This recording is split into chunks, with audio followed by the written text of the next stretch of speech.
것도 실수했다고 저는 생각을 해요. 또? 이재명 대통령 또 공격하는 거거든요. 그러니까 이만희 지금 신천지 총재가 구속 기소된 이유가 합수본 수사 때문에 의도적으로 그러니까 명령에 의해서 강제로 가입했다는 것 때문에 구속 기소됐는데 그때 합수본에서 조사를 했었을 때 민주당 사건은 또 수사 안 했냐는 얘기가 나올 수밖에 없어요. 합수본 이재명 대통령 지시에서 만들어진 거지 않습니까? 이거는 김민석 총리가 좀 자책 골랐다고 생각을 해요.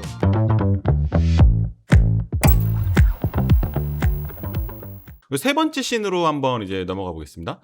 정청래 신천지 의혹 근거 있다? 이번에는 이제 뭐 민주당 전당대회 상황에 대한 이제 뭐 얘기를 하는 시간입니다.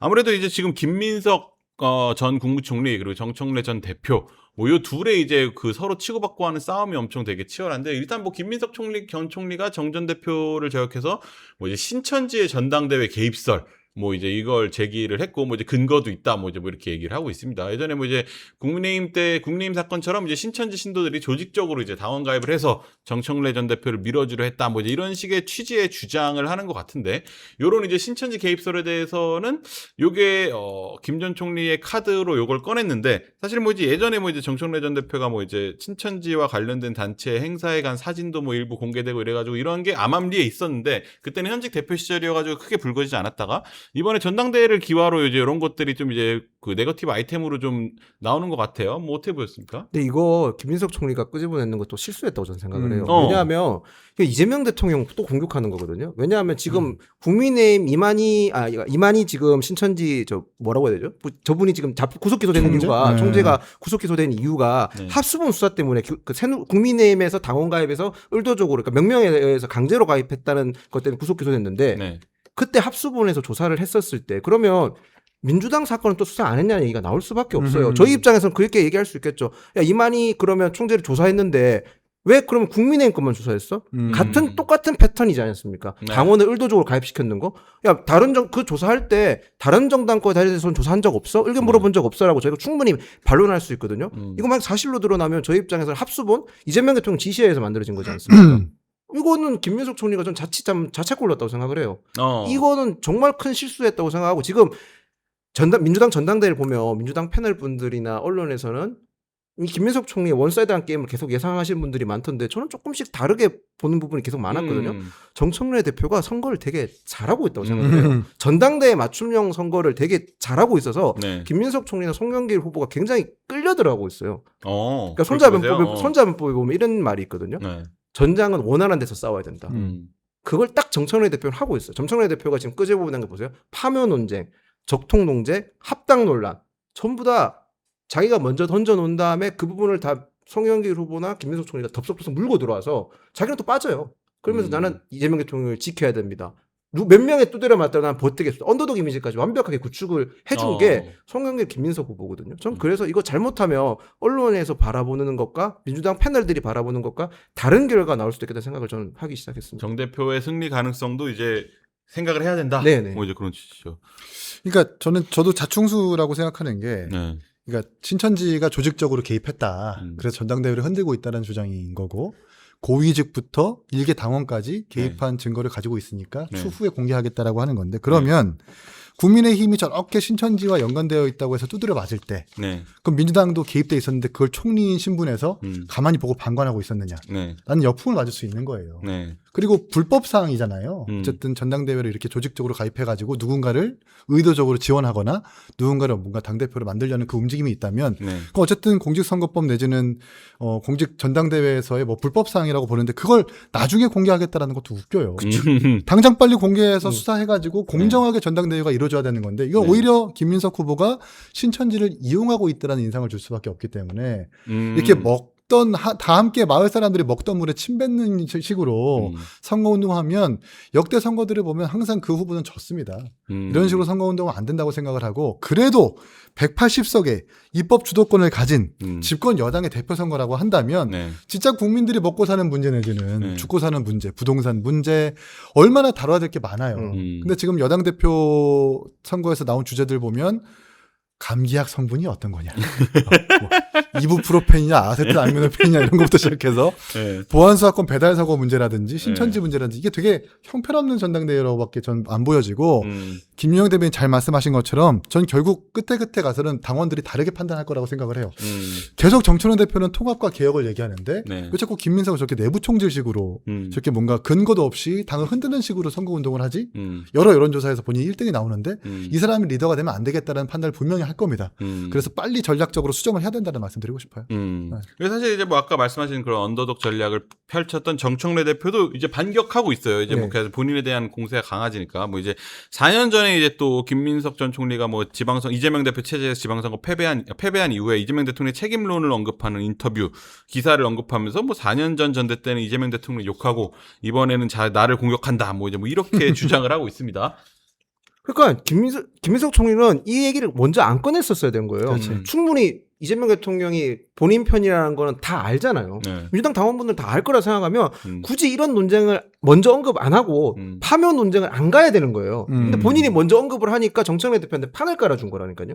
그래서 저는 지금 김민석 총리가 굉장히 정치 선거 캠페인이 굉장히 어설프다는 느낌이 너무 많이 드는 거예요. 이렇게 가면 정청래 대표 그러니까 저 선호투표제를 믿고 저러는 것 같아요. 근데 선호투표제도는 사실 이제 공식적으로 이렇게 큰 선거에 치러진 게 처음이지 않습니까? 네. 선거에 약간 심리적으로 이런 게 있습니다. 현상유지 편향이라 그래서 기존에 있었던 걸 그대로 유지하려고 하는 심리적 좀 요인이 있어요. 그러니까 만약에 3순위를 쓰게 됐었을 때 1순위는 내가 원하는 후보를 쓰겠지만 2순위 쓰는 거에 있어서는 기존 대표를 쓸 수도 있어요. 제 말 무슨 송영길을 쓴 사람이 다 김민석을 쓰진 않을 거다. 그렇죠. 그것도 있고 또 하나는 뭐가 있냐면 김민석 1순위 김민석 뭐 2순위 송영길 반대로 쓰는 사람들 이 정도 되는 충성도를 가진 사람들이 이재명 대통령이 정말 민주당의 적통이고 민주당에서 정말 지지도가 높다면 충분히 가능한 시나리오인데 이재명 대통령도 지금 현재 민주당의 주류가 아니라는 게 드러났잖아요. 민주당에 대해서 유시민 전 장관이 아무리 민주당의 분위기가 국민의힘과 다르게 대통령한테 할 말을 한다는 분위기가 있다 하더라도 거의 대통령한테 지금 악담을 하잖아요. 선을 넘었다는 평가가 많죠. 네, 이건 악담이에요. 악담. 조언이 아니에요. 그냥 악담인 거예요. 이 정도 할 수 있다는 거는 이재명 대통령이 그만큼 당내 기반이 안 튼튼하니까 가능한 건데 그러면 당원들도 다르게 전 생각할 거라 봅니다. 알겠습니다. 저희가 사실 뭐 이제 준비한 주제 중에서 이 부분은 또 이제 우리 이기인 총장이 나오셨으니까 꼭 한번 같이 다루고 싶어가지고 뭐죠? 이재명 대통령의 이런 근저당 논란. 요거는 또 이제 또 이재명 저격수 전문가, 또 경기도의원, 또 분당에 살고 있는 또 이제 전문가, 최고의 전문가에게 또 들을 수 있는 시간을 가지고 싶어가지고 요 주제로 한번 넘어가 볼게요. 대통령이 이제 뭐 분당 뭐 양지마 이미 다 알려졌으니까 분당 양지마을 금호 아파트를 이제 29억 원에 팔았는데 이제 요 집을 산 사람이 부부가 공동명의로 샀는데 이제 이 집에 대해서 17억 7천만 원의 근저당을 설정을 했습니다. 그래서 요거를 두고 이제 뭐 서민 대출은 다 끊어놓고 뭐 이제 자기는 뭐 이제 사금융을 이용해서 뭐 이제 집을 비싸게 팔았다 뭐 이제 이렇게 공격을 하는 거고 뭐 한동훈 의원도 뭐 이재명 대통령 세무조사 해야 된다 뭐 이제 뭐 이렇게 얘기를 하고 있습니다. 이게 사실 엄밀히 말하면 불법은 아니죠. 불법 아닌데 뭐 이제 뭐 대출이 막힌 상황에서 이제 개인 간의 사금융을 통해서 개인적 대출을 통해서 이렇게 매매를 한 것이 적합하냐 뭐 이제 이런 거에 대한 비판이 나오는 겁니다. 요 부분은 사실 뭐 이제 우리 분당 전문가인 또 이 총장님께서 뭐 이제 배경을 한번 설명을 주신다면. 분당 전문가이긴 한데 제가 집이 없어가지고 논평할 제가 자격이 되나 싶은데 어쨌든 그러니까 이런 거래들이 있기는 있어요. 특히 고가주택에서 어쨌든 정부가 지금 대출을 묶어놨기 때문에 매도인이 어느 정도의 근저당권 설정해주고 대출을 해주고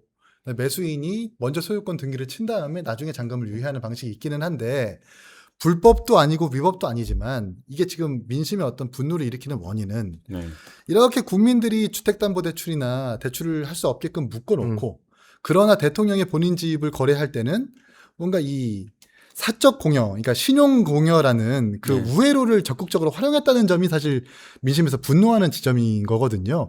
어찌 보면 지금 정부의 어떤 DSR, LTV 기조라고 하는 게 자기 자본 없이 주택을 구매하는 것을 억제하고 그 수요를 억제해서 가격을 잡는 일인 건데 어떻게 보면 요 지금 거래 방식은 규제의 대상이어야 되는 거거든요. 근데 그 규제의 대상인데 그걸 지금 약간 우회해서 그 사각을 이용해가지고 거래를 한 겁니다. 네.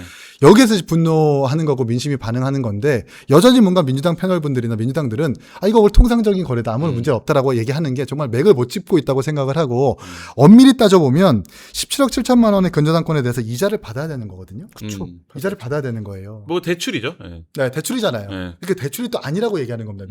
그렇죠. 물론 은행권에서 나오는 대출은 아니겠죠. 빚을 진 거죠. 네. 빚을 진 거잖아요. 네. 그리고 민법에서 나오는 준소비 대차에 해당한다라는 대법원과 하급심 판례가 엄청 쌓여 있습니다. 아니 당연하죠. 매수인의 무엇을 보고 3개월 동안 17억 7천만 원이라는 잔금을 유예해 줍니까? 그럼 소유권 등기라고 하는 것은 엄청난 리스크까지 매도인이 지는 것이기 때문에 흔하고 통상적인 거래가 아니란 말이에요. 그러면 여기에 반응해가지고 정상적인 대통령 반응이라면 이 정도의 부동산 거래가 이렇게 고가주택을 하더라도 일반적인 거래가 성사될 수 없게끔 환경을 만들었군요. 죄송합니다. 저희가 만들어놓은 규제를 다시 한번 검토해보겠습니다라는 반응이 나와야지 이건 아무런 문제가 없습니다. 불법 아니고 위법 아니니까 문제가 없습니다라고 얘기하면 더더욱 전 부동산 민심이 더욱 하락할 거라는 생각밖에 안 듭니다. 이 부분 같은 경우는 사실 이제 뭐 시청자분들한테 이해를 좀 돕기 위해서 평안하게 쉽게 말씀드리면 이게 뭐 양지마을이 이제 1기 선도지구잖아요. 그래서 이제 선도지구가 돼서 이제 지금 신탁 방식으로 진행을 하고 있는데 신탁사가 이제 공식적으로 이제 지정이 되는 이제 사업 시행자 지정고시라는 게 나오게 되면 이제 이 아파트는 조합원 권한을 양도할 수가 없어요. 팔아도. 그래서 물딱지가 되는 겁니다. 그래서 이제 그 사업시행자 지정고시가 나기 전에 이제 매도 등기를 해야 집주인이 이제 조합원 자격을 받는데 이제 그렇기 때문에 이제 요게 지금 양지마을에 지금 사업시행자 지정고시가 임박했거든요. 여기가 3개의 선도지구 중에서 가장 늦게 됐습니다. 원래 이제 샛별마을과 시범단지 같은 경우는 이제 사업시행자 지정고시가 이미 돼서 이제 조합원 권한 양도가 안 되는 상태고 양지마을은 이제 신탁사가 한번 바뀌는 과정 때문에 조금 지연이 되면서 지금 이제 막 고시가 임박한 건데 이제 이 시점에 이제 대통령이 이거를 이제 그 고시가 나서 물딱지가 되게 직전에 판 거란 말이에요. 그런데 이제 매수인이 이제 잔금을 치를 수가 없으니까 이제 요거를 근저당을 설정해서 이제 자기가 담보를 잡아놓고 이제 등기를 넘기는 이제 선등기 방식이에요. 요거는 사실 매도인 입장에서도 리스크를 지는 거지만 이제 매수인 입장에서도 근저당을 설정하면서 이제 채권 할인액 이런 것도 팔면서 자기가 몇백만 원을 아마 내야 될 거고 말씀하신 대로 17억 원에 대한 이자를 이것도 빚이라고 볼 수 있으니까 이자를 엄밀히 말하면 지급을 해야 됩니다. 요 17억에 대한 이자를 어떻게 설정했는지 모르겠지만 뭐 한 4, 5%라고만 쳐도 뭐 꽤 큰 금액이 되겠죠. 3개월 동안 지급해야 되는 금액이. 뭐 이제 이런 방식인데 이제 이런 거에 대해서 사실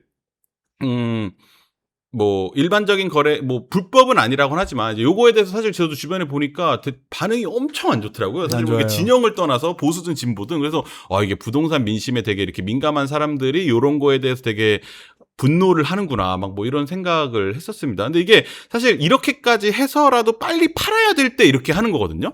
사실 이제 안 팔아도 사실 대통령 입장에서 쭉 갖고 있으면은 가치가 더 오를 게 거의 확실시 되는데 이렇게까지 빨리 팔려고 하는 거 청와대는 뭐 이제 그만큼 부동산 정상화 의지를 보여주는 것이다 뭐 이렇게 주장을 하고 있는데 우리 김 대표님 어떻게 보십니까? 아니 근데 저는 약간 이해를 못 하겠는 게 민주당 분들은 지금 그렇게 말씀들을 많이 해요. 이재명 대통령이 손해 보면서 파는 거다 뭐 그렇게 얘기하는데 저희가 비판하는 부분은 손해 보고 이득 보고 판 게 아니라요. 지금 일반적인 부동산 거래가 안 된다는 걸 지적하는 거예요. 대출이 다 막혔기 때문에 대출을 안 해주잖아요, 은행에서. 대출을 안 해. 20억 넘어간 아파트는 2억밖에 대출을 안 해주는데 문제는 지금 집값이 너무 많이 올라서 서울에서 같은 경우는 지금 평균 단가가 10억이 넘어가는 상황이에요. 그리고 더 나가서 17억 7천이라는 걸 3개월 동안 어쨌든 본인이 공짜라기보다 어쨌든 공돈이 생긴 거잖아요, 일종의. 근데 지금 로또 이번 주 1등 당첨액이 8억입니다, 8억. 로또 2번 돼도 못 마련하는 돈인 거예요. 그만큼. 그런 상황까지 고려를 해야 되는 거고, 지금 민주당의 비판 포인트를 너무 잘못 잡고 있는 거예요. 대통령이 뭐, 국민들을 위해서 그렇게 배려할 수 있는 거 아니냐? 아니, 일반적인 집 거래에선 그렇게 못 구한다니까요. 나의 기다리 아저씨는 없어. 일반 집주민이 못 구하는 상황인데, 본인은 그런 걸 해준 거에 대해서 너무, 대통령이 국민을 위하는 마음이고, 본인이 아파트 부동산 가격을 안정화시키려면 뭐, 의지를 보여준다. 의지가 필요 없고요. 정책으로 보여주세요. 우리나라에서 부동산 집값이 잡혔을 때는 1기 신도시와 이명박 정부 때 보금자리 주택으로 두 가지인데요. 정책적으로 공급에 대해서 확실한 시그널을 주셔서 집값을 잡아주는 게 국민이 원하는 거지 특정 한 명을 위한 나의 기다려야지 같은 그런 배려는 필요하지 않습니다. 이게 이제 대통령이 손해봤다라는 말도 전 웃긴 게 네. 29억에 팔았다면서요. 아유, 무슨 손해야, 손해는. 그리고 뭐 시세보다 대단하게 싸게 판 것도 그러니까 그것도 아니에요. 아니에요. 네, 맞아요. 거기 그 단지의 시세를 보니까 29억에서 31억 정도로 계속 거래가 오갑니다. 그 시세보다 대단히 싸게 판 것도 아니고 원래 같았으면 대통령이 만든 부동산 기조에 따르면 호가를 좀 많이 낮춰가지고 그 정도의 현금 충당이 가능한 사람을 기다렸어야 되는 거예요. 그렇죠. 그렇잖아요. 그게 안 된다면 사업 시행 이후로 밀릴 거고 그럼 현금 청산 당해야 되는 거죠. 물론 뭐 반의 반값으로 떨어질 수밖에 없지만 그게 순리라면 그렇게 해야 되는 겁니다. 근데 그렇게 하지 않으려고. 그러니까 매도인도 높은 이익으로 팔려는 이익이 있었던 거고 매수인도 재건축 조합원이라는 그 지위를 받기 위해서 매도인과 매수인이 이익이 결부되는 지점에서 이런 거래를 한 거거든요. 이게 뭔가 매수인을 위해서 배려를 했다 내지는 매도인이 크게 손해를 봤다라고 하는 말은 정말 진실을 호도하는 말이기 때문에 정신 좀 차리시라 민주당들은. 요 부분은 사실 이제 제가 보니까 요렇게밖에 거래를 할 수 없는 이유는 여기가 투기과열지구여서 그렇거든요. 맞아요. 그러니까 투기과열지구는 사실 이재명 정부 때 다시 지정이 된 거잖아요. 분당이 이제 윤석열 정부 때 해지됐다가. 그래서 이제 투기과열지구로 지정이 되니까 이제 요게 조합원 권한 양도가 안 돼서 이제 이런 꼼수 아닌 꼼수를 쓸 수밖에 없는 상황인데 대통령이 집권하면서 자기가 만든 정책으로 이제 사실 이렇게 조합원 권한 양도가 안 되는 상황에서 이제 이런 식의 우회로를 쓴 것에 대한 비판도 분명히 있는 것 같습니다. 요거는 사실 내일 대통령이 뭐 이제 직접 부동산 대토론회를 주재하니까 여기에서 사실 뭐 이제 뭐 정말 용자가 있다면 이런 거에 대해서 직격탄을 날릴 수 있는 사람이 나올 수도 있지 않을까요? 저 질문이요. 근데 저 질문이 안 나오면 저 토론회는 물미한 거예요. 정말 그래요. 토론회 때 저 질문 나와야 돼요, 무조건. 안 나오면 토론회 아니라 그냥 어떻게 짜고 치는 거죠, 그냥. 조동주 기자님께서 직접 가셔서. 제가 이 부분은 좀 잘 알고 있지만 네, 불러주질 네. 않네. 불러주면 제가 조목조목 따져볼 수 있는데. 거기서 질문 잘하시면 정치권 영입되는데. 그러니까 무슨 뭐 그런 생각은 말씀을 없겠지만. 참기자로 열심히 살려고요. 알겠습니다. 근데 이게 뭐 아무래도 부동산 대토론회가 지금 어차피 지금 밑바닥으로 한번 쭉 그 뭐 세제, 공급, 뭐 금융 이런 쪽으로 토론회 한번 쫙 했잖아요. 네. 그리고 이제 이게 파이널 이제 대장이 직접 주재하는 토론회가 되는 건데 여기서 사실 뭐 대통령이 부동산에 대해서 좀 의미 있는 메시지 예를 들면 사실 많은 국민들이 원하는 것은 대규모 폭탄 공급을 해가지고 뭐 이런 식의 사실 정책 선언 뭐 이런 것들을 좀 원할 것 같은데 아무래도 지금 나오는 분위기 뭐 보유세 인상 뭐 세제 개편 뭐 이런 쪽에 좀 더 방점이 찍혀 있는 것 같으니까 좀 불안해하는 사람들이 분명히 많습니다. 근데 이제 이런 거에 대한 좀 획기적인 전환 정책의 대전환점이 되는 계기가 될 수 있을까요? 이런 토론회가? 아니 이런 토론회 안 해도 네. 서울시장이 국무회의에서 부동산 보고서 작성했으니까 한 말씀 해달라고 했는데 그 네. 이틀 막 했잖아요. 그런 거 한마디 듣는 게 훨씬 더 큰 효과가 있을 거라고 좀 봅니다. 근데 한성수 총리부터 대통령까지 어쨌든 부동산 민감하게 생각하고 부정적 평가 받으니까 말도 못하게 하는 거잖아요. 네. 100번 토론회 만들어봐야 네. 그런 한 장면이 국민들한테 부정적 영향을 분명히 미칠 수밖에 없다고 생각을 하고 제발 대출 좀 풀어주시라. 네? 주담대 대출 좀 풀어주세요. 제발 저도 집 좀 살 수 있게. 그리고 이게 왜 그러냐면 근거가 있습니다. 어쨌든 나라의 어떤 대출 이 절대 비율을 관리하기 위함이라고 네. 뭐 정책실장도 그 목적을 얘기한 것 같은데 네. 가계대출, 신용대출과 비교했을 때 주택담보대출의 어떤 그 대출 비율이라고 하는 것, 네. 이 연체율이라는 게 상당히 낮아요. 네. 그러니까 원리금 상환도 잘 되고 원금도 상환도 잘 되고 네. 관리가 잘 되고 있었던 겁니다. 네. 그리고 대통령께서 분명히 선거운동 때 고속터미널에서 세금으로 때려잡지 않겠다고 약속하셨잖아요. 대선 때 그랬죠. 네, 고속터미널에서 분명히 그랬습니다. 세금으로 가격을 누르는 행위를 하지 않겠다. 그래서 보수 유권자들이 표를 준 건데 왜 그 초심을 잃었습니까? 우리가 다른 말을 한 게 아니라 네. 본인이 선거운동 때 국민들과 약속했던 그 초심과 그 약속만 지키시라. 그것만 하더라도 네. 사실 그 민심이 회복되거나 네. 저런 토론을 안 해도 된다는 말씀 드리고 싶어요. 알겠습니다. 이게 또 아무래도 또 무주택자시다 보니까 또 이렇게 진심 어린 성토 굉장히, 목소리에서 네. 진심이 느껴졌습니다. 진정 어렵습니까? 저도 무주택자인데 무주택자입니까? 공감했습니다. 이게 참, 그러니까 요즘은 저는 막 옛날에는 뭐 한 10억이라 그러면 엄청 큰 돈이라고 그쵸. 생각했는데 요즘에는 그러니까요. 뭐 서울에 웬만한 아파트 뭐 20억, 그렇죠. 막 뭐 고가 아파트는 40억, 50억 이러니까 사실 서울 진짜 평균 가격이 10억이 넘어갔다고 10억 하니까. 넘어갔죠. 네, 진짜 이게 비현실적이에요. 정말 월급은 별로 안 오르는데 이런 것들에 대해서 참 좌절감을 느끼는 국민들이 많아요. 내 월급 빼고 다 오른다. 그러니까 이제는 너무 비현실적인 금액이어가지고 맞아요. 참. 네, 저희가 떠들다 보니까 시간이 금방 이렇게 됐네요. 저희 민심정권 Q&A 아까 시청자분들께 질문 주신 거를 저희가 쭉 이렇게 취합을 해놨는데 이제 뭐 두 분께 각각 한 가지씩 질문을 드리겠습니다. 우리 이 총장님께는 좀 이건 좀 되게 진심으로 궁금해하시는 것 같은데 최미사님께서 질문 주셨습니다. 개혁신당 부산공천 관련해 정의한 아버지 회사 직원 8명이나 공천했다는데 이게 어떻게 가능했나요? 지금 제가 한 그 부산 정의안 사건 이후에 아마 정치를 부탁해를 한 3번, 4번 정도 나왔는데 계속 이 질문만 좀 선정하고 그게 아니라 이 질문만 되게 분명히 다른 질문도 되게 많았거든요. 네, 굳이 이 질문을 계속해서 선택하는 건 궁금해하시는 악의적인 의도가 있다고 생각을 하고 지금까지 3번의 방송을 참고하시라. 어떻게 가능했냐? 힘드시대. 뭐야 답변 안 해주시는 거야? 네. 우리 답변을 지금까지 많이 했어요. 많이 했어요? 네, 많이 했습니다. 알겠습니다. 우리 최미사님께서는 이제 정치를 부탁해서 이제 이기인 총장이 출연해서 3번 말씀하신 것들을 한번 참고해 주시면 좋겠습니다. 우리 또 이제 김유영 대변인님께도 우하하님께서 질문 주셨네요. 김유영 대변인님은 개혁신당 중 가장 어려운 패널이 누군가요? 저는 이기인 총장님이 제일 뭘 어렵대. 네. 왜요? 거짓말하고 있네. 그러니까 이기인 총장님이 이슈나 현안에 되게 민감하게 반응을 하시거든요. 네. 그러니까 그 말인즉슨 실시간으로 업데이트를 많이 하고 공부를 많이 하게끔 네. 유도하는 스타일이라서 제가 네. 좀 많이 어렵게 생각하고 네. 더 나가서 개혁신당 패널 분들은 전반적으로 이런 패턴이 좀 있는 게 당원분들의 이런 의견 같은 걸 굉장히 빨리 수렴해서 공론화를 잘 시키거든요. 그래서 조금 저는 어떨 때는 보면 개혁신당 분 패널 아까 이제 이기인 총장님께서는 국민의힘 친한계 패널들의 문제점도 지적해 주셨는데 저는 반대로 또 개혁신당 패널 분들의 문제를 좀 지적하자면 너무 그렇게 당원분들의 실시간적인 이슈를 반응하다 보면 감정적으로 갈 수밖에 없어요. 지금 사실 정당의 지지자분들이 되게 감정적이세요. 솔직히 말씀드려서 어느 정당에 상관없이 다 감정적이신데 거기에 너무 빨리 반응을 하시면 반성문인가요? 저는 개혁신당 패널 분들이 더 하다고 생각해요. 솔직히 알겠습니다. 얘기해서 저희가 하는 역할은 패널로 나와서 스펀지 같은 역할도 해야 되고 필터 역할도 해줘야 되거든요. 그걸 좀 필터에 구멍이 좀 크신 것 같다 개혁신당은. 그 부분을 좀 지적하고 싶습니다. 또 이렇게 날선 마음.